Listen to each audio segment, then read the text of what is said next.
பாலின சமத்துவம். இது உலகளாவிய பாலின இடைவெளி குறித்த ஒரு ஆய்வறிக்கை. இதை யார் பப்ளிஷ் பண்ணுறாங்கன்னா, உலக பொருளாதார மன்றமாக வந்து இதை பப்ளிஷ் பண்ணுறாங்க.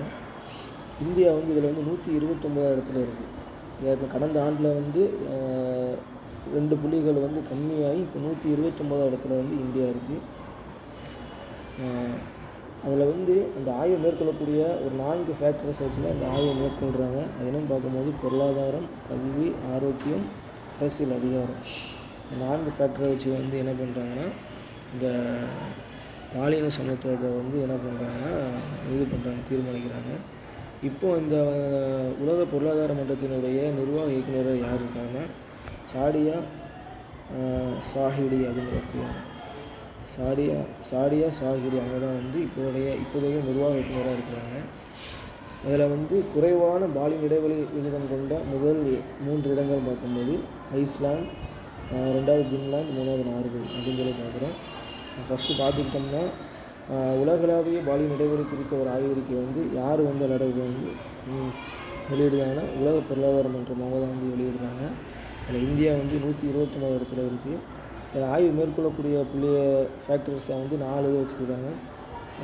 என்னென்னா பொருளாதாரம், கல்வி, ஆரோக்கியம், அரசியல் அதிகாரம். இதனுடைய நிர்வாக இயக்குநராக யார் இருக்காங்கன்னா, சாடியா சாஹிடி அப்படின்னு சொல்லக்கூடியவங்க இருக்கிறாங்க. இந்த குறைவான பாலின இடைவெளி விகிதம் வந்து முதல் 3 இடங்கள் இருக்கிறது. ஃபஸ்ட்டு வந்து ஐஸ்லாந்து, 2வது பின்லாந்து, 3வது நார்வே இருக்குது. அடுத்து 2வது பார்த்துக்கிட்டோம்னா, நம்ம தமிழ்நாட்டில் நடக்கக்கூடிய அந்த தொழில் அகழ்வாராய்ச்சியில் வந்து இப்போ ரீசெண்டாக வந்து சென்னானூர் அப்படின்னு சொல்லக்கூடிய ஒரு ஊரில் வந்துட்டு அகழ்வாராய்ச்சி மேற்கொண்டிருக்கிறாங்க. அதில் வந்து புதிய கற்காலத்தில் உள்ள ஒரு வெட்டுக்கருவி ஒன்று வந்து கிடைக்கப்பட்டிருக்கு. நம்ம வந்து என்ன சொல்கிறோன்னா, கற்காலத்துலேயே 3 வகை இருக்குது. என்னதுன்னா, பழங்கற்காலத்திலே 3 இருக்குது. அதில் வந்து கற்காலத்தில் 3 இருக்குது. என்னதுன்னா, பழங்கற்காலம், இடைக்கற்காலம், புதிய கற்காலம் அப்படின்னு சொல்லுவாங்க. அதில் புதிய கற்காலத்தில் தான் உங்களுக்கு என்னென்னா, இது ரொம்ப இம்பார்ட்டன்ட். விவசாயத்தை வந்து புதிய கற்காலத்தில் வந்து தொடக்கமே பண்ணாங்க. அதில் வந்து ஏன்னா புதிய கற்காலத்தில் வந்து என்ன சொல்லணும்னா, அந்த சென்டிமீட்ரு அந்த கருவியினுடைய அளவை பொறுத்து தான் வந்து கற்காலத்தினுடைய அந்த இதை வகைப்படுத்துகிறாங்க. அதில் அந்த வெட்டுக்கருவி வந்து 6 சென்டிமீட்டர் நீளமும் 4 சென்டிமீட்டர் அகலமும் காணப்படுது. தோராயமாக இது ஒரு 4000 ஆண்டுகள் பழமையாக இருக்குன்னு சொல்லி இதில் நியூஸில் வந்து சொல்லியிருந்தாங்க.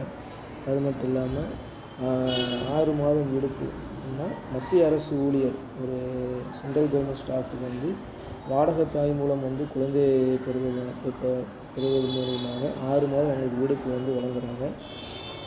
அது மட்டும் இல்லாமல் அது வந்து எந்த சட்டத்தின் அடிப்படையில் வருதுன்னா, மத்திய சிவில் சர்வீஸ் விடுப்பு விதிகள் 1972 அடிப்படையில் வந்துட்டு திருத்தம் கொண்டு வந்திருக்காங்க. 6 மாதம் விடுப்பு. அது குழந்தையினுடைய தாயாக இருந்தால் அவங்களுக்கு 6 மாதமும், குழந்தையோட தந்தையாக இருந்தால் 15 நாளும் வழங்கப்படுகிறது அப்படின்னு சொல்லிட்டு இன்றைக்கி நியூஸில் போட்டிருந்தாங்க. Thank you friends.